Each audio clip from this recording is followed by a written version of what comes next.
অনেকের মুখে রুচি থাকে না বা ঠান্ডা লেগেছে খেতে ইচ্ছা করছে না, তারা কিন্তু এই রেসিপিটা একবার হলেও গরম ভাতের সঙ্গে ট্রাই করতে পারেন। এটা দারুণ টেস্টি একটা রেসিপি হতে চলেছে। আর এই ভর্তার রেসিপি গরম ভাতে জাস্ট জমে যাবে। বিশেষ করে যাদের হালকা ঠান্ডা লেগেছে বা যাদের মুখে কোনো রুচি নেই, তারা কিন্তু এই রেসিপিটা অবশ্যই ট্রাই করে দেখবেন।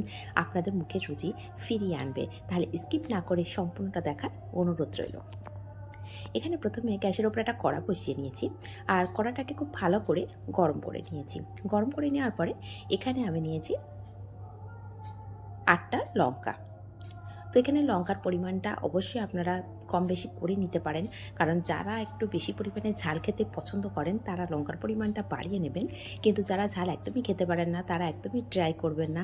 এটা কিন্তু প্রচুর ঝাল হতে চলেছে, ঝাল হবে। সেই জন্য যদি এই রেসিপিটা করতে চান তাহলে যেগুলো ঝাল নেই সেই রেসিপিটা করতে পারেন। তো আমি যে লঙ্কাটা নিয়েছি সেটা মোটামুটি ঝাল আছে। তো এখন লঙ্কাটাকে খুব ভালো করে ভাজা করে নিয়েছিলাম, আর হাফ চামচ তেল দিয়েছিলাম।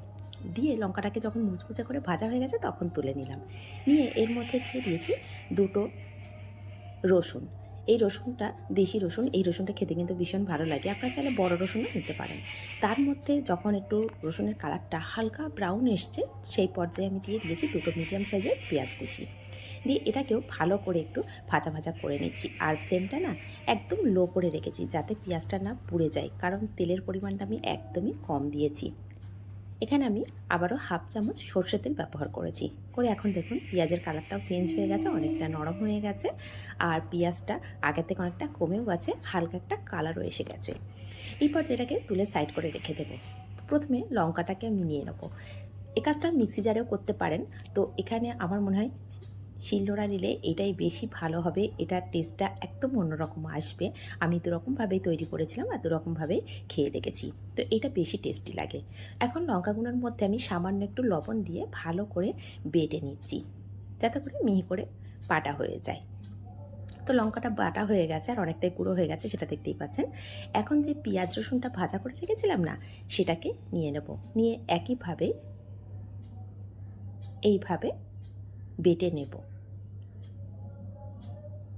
আর রেসিপিটা ভীষণ সুন্দর হয়। তবে এখানে যারা ঝাল বেশি খান না তারা কিন্তু অবশ্যই ট্রাই করতে যাবেন না। সেক্ষেত্রে ঝালের পরিমাণটা একদমই কম দেবেন। আর এখানে যারা একটু ঝাল খেতে পছন্দ করেন না, তাদের জন্য একদম পারফেক্ট, কারণ এই রেসিপিটার নাম হচ্ছে ঝাল ভর্তা বা মরিচ ভর্তা। তো এটা কিন্তু খেতে ভীষণ ঝাল হয়। এটা অল্প পরিমাণ নিয়ে গরম ভাতের সাথে ট্রাই করতে পারেন। বিশেষ করে যাদের মুখে কোনো রুচি নেই তারা কিন্তু ভীষণ পছন্দ করেই খাবেন, আর দারুণ টেস্টি হয়। কিন্তু যারা ঝাল খেতে একদমই পারেন না তারা কিন্তু ট্রাই অবশ্যই করবেন না। এখানে আমি কিছুটা পরিমাণে ধনেপাতা নিয়েছি। এখানে খুব বেশি ধনেপাতা দেওয়ার কোনো প্রয়োজন নেই, খুব সামান্য পরিমাণেই ধনেপাতা নিয়েছি। নিয়ে এখন সমস্তটাই ভালো করে আমি বেটে নেব, আর একটু মিহি করেই বেটে নেব, এতে করে ভীষণ পরিমাণে টেস্ট হবে।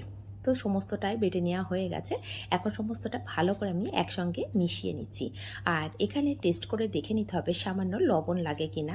যদি লবণ একটু লাগে অবশ্যই দিতে হবে, আর লবণটা ঠিকঠাক না হলে না খেতে একদমই ভালো লাগবে না, ঝালের পরিমাণটা আরও বেশি হবে। সেই জন্য লবণটা একটু বেশি করে দিতে হবে। তো এখন সমস্ত মেশানোর পরে এখন আমি দিয়ে দিচ্ছি সামান্য একটু সরষের তেল। আর লবণটা চেক করেছিলাম বেশ খানিকটা কম লেগেছে আমার, সেই জন্য আবারও কিছুটা লবণ দিয়ে দিয়েছি। আর লবণের পরিমাণটি একটু বেশি হলেই খেতে কিন্তু ভীষণ টেস্ট হবে। তো এইভাবে একবার হলেও বাড়িতে বানিয়ে দেখতে পারেন, আর যদি ভেবে পারেন কমেন্ট করতে কিন্তু একদমই ভুলবেন না। তো এখন আমি একটা প্লেটে সার্ভ করে দেখাচ্ছি। আপনারা একবার হলেও এটা কিন্তু ট্রাই করে দেখতে পারেন। যারা ভর্তা খেতে পছন্দ করেন তারা কিন্তু এই লঙ্কার ভর্তাটা অবশ্যই ট্রাই করে দেখতে পারেন। দেখুন দেখতে কতটা লোভনীয় হয়েছে, আর খেতেও ভীষণ টেস্টি। তবে যারা ঝাল খেতে পছন্দ করে তাদের তো আর কথাই নেই, ভীষণ সুন্দর লাগবে তাদের কাছে। তো এখানে চাইলে আপনারা কিন্তু কাঁচা লঙ্কাও ব্যবহার করতে পারেন। তাহলে রেসিপিগুলো যদি একটু হলেও ভালো লেগে থাকে তাহলে চ্যানেলটিকে সাবস্ক্রাইব করে পাশে থাকা বেল আইকনটি প্রেস করে রাখবেন। আর আপনারা এতক্ষণ দেখছিলেন সিমতাজ কিচেন। তো সিমতাজ কিচেনের রেসিপিগুলো অবশ্যই কমেন্ট করতে একদমই ভুলবেন না যে কেমন লাগছে। যদি একটু হলেও ভালো লাগে এই সহজ রেসিপিগুলো সহজভাবে আপনাদের, তাহলে নিজেদের মানুষের কাছে একটু শেয়ার করে রাখবেন। ধন্যবাদ।